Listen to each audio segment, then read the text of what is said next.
पाकिस्तान में 9 दिन में 5 आतंकियों का कत्ल हो गया है। दिवाली के पहले पाकिस्तान में जो धमाके होने शुरू हुए थे वो दिवाली के बाद भी जारी रहे। इन धमाकों के निशाने पर रहे वो आतंकी जो खास तौर पे हिंदुस्तान के गुनहगार हैं। इन्हें कौन मार रहा है, कौन मरवा रहा है, ये किसी को नहीं पता है और ना कोई बताने वाला है, ना कोई इन हत्याओं की जिम्मेदारी लेने वाला है। लेकिन यह सिलसिला रफ्तार पकड़ता जा रहा है। इस साल अब तक 5 आतंकियों का हिसाब हो चुका है और साल पूरा होने में अभी भी 1.5 महीना बाकी है। इन 1.5 महीनों में किस किस का नंबर आएगा, पाकिस्तान में इस वक्त यही सवाल गूंज रहा है। हाफिज सईद, मसूद अजहर कहां छिप गए हैं? अनजान गनमैन का ताजा शिकार कौन बना? सब कुछ देखिए इस रिपोर्ट में।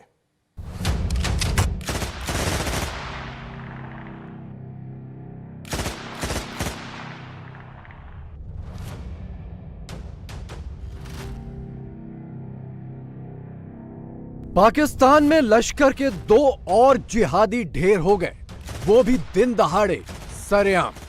पाकिस्तान में ये हो क्या रहा है? पाकिस्तान में गिन गिन कर, चुन चुन कर, इधर मारा जा रहा है तो कोई उथे मारा जा रहा है, तो ये घर में घुस घुस के मारा जा। जिहादियों की सिलसिलेवार हत्या, पाकिस्तान हक्का बक्का। ये क्यों हो रहा है, कैसे हो रहा है और कहां से इसकी फंडिंग और प्लानिंग हो रही है? हिंदुस्तान बहुत सालों से चुप था, अब हिंदुस्तान बोल पड़ा है। कौन है आतंकी किलर? आईएसआई में किसका फियर? एक दिन पहले एक आदमी को और मार दिया लश्कर तैयबा का। आखिर ये कौन कर रहा होगा? जो अफगानिस्तान है उसकी सरजमीन पाकिस्तान के खिलाफ एक तवील अरसे से इस्तेमाल हो रही है। एनडीएस, सीआईए और रॉ मिल के वहां फरारी कैंप्स चला रहे थे। पाकिस्तान का सियालकोट शहर, 13 नवंबर का दिन, वक्त दोपहर के 2:37। सड़क किनारे की दुकान पर खड़े ये 2 लोग कोई आम लोग नहीं बल्कि लश्कर के आतंकी हैं। एक है मोहम्मद मुजम्मिल और दूसरा नईमुर रहमान।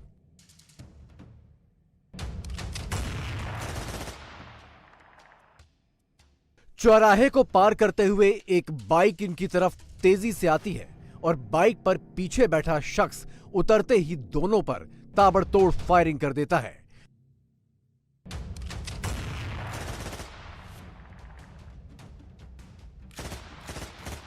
गोलियां चलते ही चौराहे पर भगदड़ मच जाती है। दोनों आतंकी भी भागने की कोशिश करते हैं, लेकिन अनजान हमलावर पल भर में दोनों की लाश गिरा देता है। दिवाली के ठीक अगले दिन पाकिस्तान में हुई सनसनीखेज इस वारदात को एक बार फिर देखिए।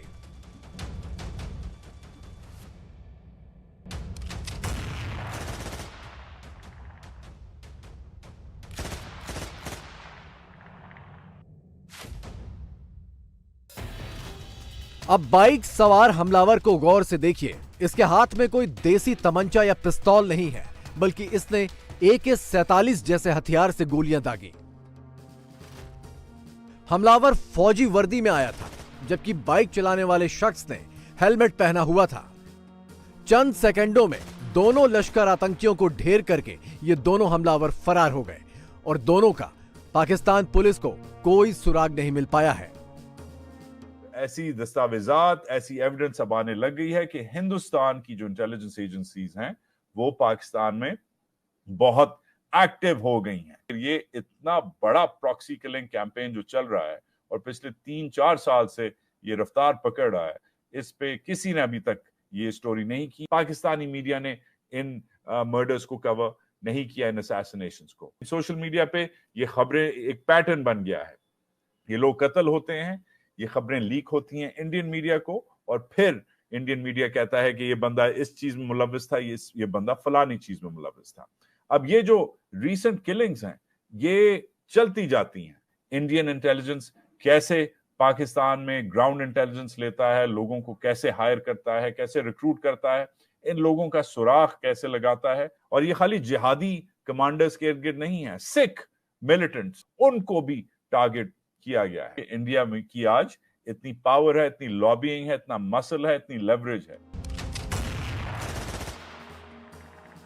सियालकोट में इन दोनों आतंकियों की हत्या से चंद रोज पहले ही पाकिस्तान के अलग अलग हिस्सों में आतंकियों को अनजान हमलावरों ने गोलियों से उड़ाया है। इसमें जैश सरगना मसूद अजहर का करीबी रहीमुल्लाह तारिक, हाफिज सईद का करीबी लश्कर कमांडर अकरम गाजी और लश्कर कमांडर ख्वाजा शाहिद शामिल हैं। ये देखिए, ये बेचारा ये भी उड़ गया, ये देखिए ये भी उड़ गया, ये मतलब वो वाला नहीं उड़ गया, वो वाला उड़ गया, ठीक है ना। तो ये सारे जो उड़ते चले जा रहे हैं, तो हामिद मीर साहब का कहना ये है कि जी ये असल में जो है वो रॉ करवा रही है, ठीक है। सोचने वाली बात ये है, ये सारे लोग वो हैं जिन्हें हमने रखा, पाला, खिलाया, पिलाया और उसके बाद जगह जगह भेजा और जो कुछ किया वो आप लोगों को मालूम ही है। अब अगर हम ये कहें कि जी इनको हम खुद ही मार रहे हैं इसलिए कि अब इनका रोल खत्म हो गया, इनकी जगह हमने दूसरे एक्टर ले लिए हैं या दूसरे लोग ले लिए हैं जो इनका काम करेंगे, या फिर ये कि हम सुधर गए हैं, जिसके चांसेस कम है। वैसे बहुत से लोग कहते हैं हम सुधर गए, इस वजह से भी ये लोगों को हम खत्म करते जा रहे हैं। लेकिन कुछ लोगों का कहना ये कि सुधरने वाले तो हमें नहीं, तो हो सकता है हमने कोई नया सामान तैयार कर लिया हो। लेकिन फिर इनको मार कौन रहा है? और अगर ये लोग जिनके बॉसेस अभी तक जिंदा हैं, यानी कि हाफिज सईद और मसूद अजहर और दाऊद इब्राहिम, ये सब लोग तो अभी है ना, तो ये हम ये पूछेंगे ना, ये हमारे लोगों से पूछेंगे ना कि बेटा बताओ ये हमारे लोग आखिर कौन उड़ा रहा है। सिर्फ 9 दिनों के अंदर पाकिस्तान में 5 आतंकी उड़ा दिए गए। 5 नवंबर को पीओके में लश्कर कमांडर ख्वाजा शाहिद की लाश मिली। 9 नवंबर को लश्कर कमांडर अकरम गाजी को खैबर पख्तूनख्वा में गोली मार दी गई। 11 नवंबर को जैश कमांडर रहीमुल्लाह तारिक कराची में गोलियों से भून दिया गया और 13 नवंबर को सियालकोट में मुजम्मिल और नईमुर रहमान उड़ा दिए गए। जबकि 11 नवंबर को लश्कर का फाइनेंसर कारोबारी हाजी नसीबुल्लाह बलूचिस्तान से अगवा हो गया। इसका कोई सुराग नहीं है। दहशतगर्दी और भीख मांगना ट्रेडमार्क है अब आपका, और लोग बेजार हो चुके हैं। दहशतगर्दी से मुझे याद आया, ये एक एक करके हमारे जो लोग हैं, बड़े हमारे अनमोल रतन जिन्हें मैं बोलती हूँ, एक एक करके मारे जा रहे हैं। कोई अननोन गनमैन आता है उड़ा देता है। कई जो टेररिस्ट कहलाते हैं जो कि इंडिया को भी चाहिए थे, उनके यहाँ भी वांटेड थे, उनको मारा जा रहा है एक एक करके। अभी एक दिन पहले एक आदमी को और मार दिया है लश्कर तैयबा का। आखिर कौन कर रहा होगा? वो सारी डील तो दुबई में हो जाती ना। मगर सर अच्छा ही हो रहा है ना, अगर इस तरह के लोगों को मारा जा रहा है तो। जो बुरा करता है बुरा रिजल्ट हो। हैरत की बात यह है कि पाकिस्तान के मेन स्ट्रीम मीडिया में आतंकियों की इन सिलसिलेवार हत्याओं की रिपोर्टिंग ही नहीं की जा रही है। हत्या की खबरें और आतंकियों की पहचान सोशल मीडिया के जरिए बाहर आ रही हैं। जिन वारदात की रिपोर्टिंग हो भी रही है तो वो भी आतंकियों की पहचान छिपाकर। जैसे सियालकोट की ताजा वारदात की खबर पाकिस्तान के जाने माने अखबार डॉन में छापी गई है। मारे गए दोनों लोगों के नाम भी वही हैं, मोहम्मद मुजम्मिल और नईमुर रहमान। लेकिन ये नहीं बताया गया कि ये दोनों लश्कर आतंकी थे। हत्या की वजह को भी जमीनी विवाद की शक्ल दी गई है। हालांकि इस हमलावर की चाल ढाल देखकर ये कतई नहीं लगता कि ये कोई आम शख्स है। इसकी फुर्ती, इसके तौर तरीके और AK-47 चलाने में बेफिक्री देखकर यही लगता है कि इसे बाकायदा ट्रेनिंग मिली है। अशरफ गनी के दौर में उन्होंने NDS जो एक अफगान इंटेलिजेंस थी उसके साथ मिलके उन्होंने पाकिस्तान में कुछ खुफिया सेल बनाए हुए हैं, और ये लोग जो हैं ये पाकिस्तान में टारगेट किलिंग करते हैं। कंट्रोल इनका इंडिया की इंटेलिजेंस एजेंसी के पास है। पाकिस्तान में जो इनके फुट सोल्जर हैं वो अफगानी हैं जो कि ट्रेंड हैं। ये कराची में भी टारगेट किलिंग करते हैं, ये लाहौर में भी टारगेट किलिंग करते हैं, इवन आजाद कश्मीर में जाकर टारगेट किलिंग करते हैं। यानी हामिद मीर का ये कहना है कि पाकिस्तान में अफगानियों की शक्ल में कुछ एजेंट्स भी मौजूद हैं।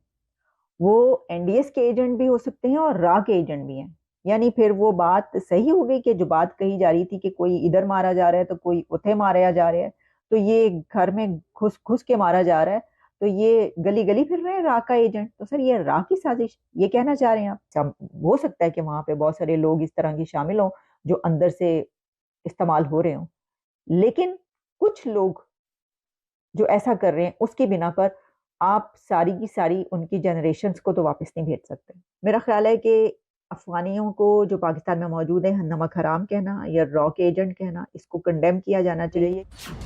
पाकिस्तान में यह थ्योरी चल रही है कि जिहादियों की हत्या भारत करवा रहा है। इसमें भारतीय खुफिया एजेंसियों की मदद पाकिस्तान में रहने वाले अफगानी कर रहे हैं। पाकिस्तान में रहने वाले अफगानी भारतीय खुफिया एजेंसियों के एजेंट हैं और भारत के इशारे पर आतंकियों को चुन चुन कर मार रहे हैं। इसी वजह से सारे अफगानियों को पाकिस्तान से बाहर किया जा रहा है। जो अफगानिस्तान है उसकी सरजमीन पाकिस्तान के खिलाफ एक तवील अरसे से इस्तेमाल हो रही है। तालिबान से पहले का आप सारा दौर जो है जब वहाँ नेटो की फोर्सेस थी उसको ले लीजिए।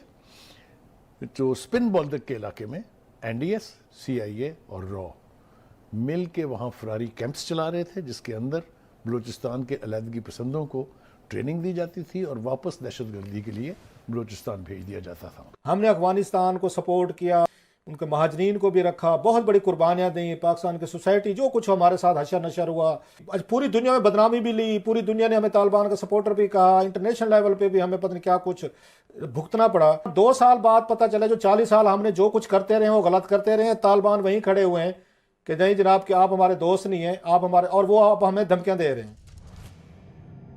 पाकिस्तान में रॉ को लेकर चल रही इस थ्योरी की सच्चाई क्या है, ये कभी किसी को पता नहीं चलेगा, क्योंकि अगर ये ऑपरेशन रॉ का होगा भी तो रॉ सिर्फ करने में यकीन रखती है, पाकिस्तानी खुफिया एजेंसी ISI की तरह शोर मचाने में नहीं। एक जमाना था कि पाकिस्तान की ISI इस पूरे खित्ते में धनधनाती हुई फिरती थी। ऑब्वियसली मकबूजा जम्मू और कश्मीर में और उसके अलावा मुंबई में, दिल्ली में और दीगर और अटैक्स और कैंपेन्स इंडिया में चलाए हैं, मगर हिंदुस्तान बहुत सालों से चुप था। अब हिंदुस्तान बोल पड़ा है। अब इस सब में पाकिस्तान क्यों नहीं बोल रहा? क्योंकि पाकिस्तान अंडर प्रेशर है, क्योंकि पाकिस्तान कनाडा नहीं है, बिकॉज पाकिस्तान के ऊपर ऑलरेडी सैंक्शंस लगी हुई हैं या लगने का खदशा है। एक याद दिलाता चलूं, एक जमाना होता था कि पाकिस्तान ये हरकतें करता था, मगर अब टेबल्स जो हैं वो टर्न हो गई हैं। इंडियन जारियत, इंडियन इकोनॉमी, इंडियन डिप्लोमेसी के साथ बढ़ती जा रही है। जब भी मुल्क तरक्की करता है, जब भी मुल्क पावरफुल होता है, तो वो ये हरकतें करता है और ये हरकतें शुरू हो गई। ये तो सच है कि अफगानिस्तान से भारत के पुराने और मजबूत रिश्ते रहे हैं, लेकिन तालिबान की वजह से इन रिश्तों में दरार पड़ने लगी थी। हालांकि अफगानिस्तान में दूसरी बार कब्जा करने के बाद तालिबान पूरी दुनिया के साथ साथ भारत से भी रिश्ते सुधारने की कोशिश में लगा है। इसी से चिढ़कर पाकिस्तान में अफगानियों को नमक हराम और रॉ एजेंट तक करार दिया जा रहा है। हमारा एक और मुसीबत तो अब अफगानिस्तान बन गया है। पाकिस्तान का कौन सा बॉर्डर ज्यादा वो क्या कहते हैं डेंजरस है, ऑन द ईस्ट और on the west? I would say on the west at the moment. ये तालिबान का पंगा हमने लिया हुआ है, अब वही हमारे गले पड़ गए हैं। Something must be wrong with us fundamentally, and fundamentally what is wrong is कि हम 21वीं सदी में 7वीं सदी के जो एक्सपीरियंसेस है ना, उनको किसी तरीके से सोचते हैं वापस आ जाएंगे। ये एक धोखा तो है, इससे डिल्यूजन। ये सारी चीजें लोगों को धोखा दे के हमें क्या फायदा हुआ है? कुछ भी तो नहीं हुआ। मेरा तो एक ही कॉल है, इंडिया के साथ आप ओके के अंदर जाके जप्पी भावे ना पाओ, लेकिन कम से कम गुड नेबरली रिलेशंस की बुनियाद पे पा दो ना। हमारा ये एक नॉर्मल इलाका हो जाए। तो क्या अब पाकिस्तान में अगला नंबर हाफिज सईद का है? क्या अनजान गनमैन को मसूद अजहर का पता मिल गया है? अनजान गनमैन पाकिस्तान में इस साल अब तक 15 आतंकियों को मौत के घाट उतार चुका है। इनमें से 2 वारदातों के CCTV वीडियो भी इंटरनेट पर वायरल हो चुके हैं। पहली वारदात 30 सितंबर को कराची में हुई थी, जब लश्कर आतंकी कैसर फारूक को नमाज के बाद मस्जिद के बाहर अनजान हमलावर ने गोली मार दी। और इसके बाद ताजा मामला, जिसमें 13 नवंबर को सियालकोट में लश्कर के 2 आतंकियों को उड़ा दिया गया। इन दोनों घटनाओं का वीडियो आने के बाद भी पाकिस्तान पुलिस हमलावरों को नहीं पकड़ पाई। इसके बावजूद रॉ और अफगानियों पर इन हत्याओं का इल्जाम मढ़ा जा रहा है। कहा जा रहा है कि ये इंडिया का हाथ है इन सब में, रॉ का किया धरा है, क्या कहेंगे आप इस पर? हाफिज सईद साहब के हवाले से तो रॉ बहुत सारी एक्टिविटीज में इन्वॉल्व है, पहले भी उनके घर पे एक ब्लास्ट हुआ था जिसमें राय इन्वॉल्व थी। इंडिया को हाफिज सईद साहब से खारबाजी नहीं है, इंडिया को तो पाकिस्तान से खारबाजी है। वो पाकिस्तान को हर वक्त अगर मुस्तहकम करने के लिए कुछ ना कुछ करता रहता है और ये भी उसी का हिस्सा लगता है। जब हाफिज सईद पर के घर पे कार हमला हुआ, कार बम धमाका हुआ, तो उस टाइम तो पाकिस्तान के मिनिस्टर्स की तरफ से प्रेस कॉन्फ्रेंस की गई।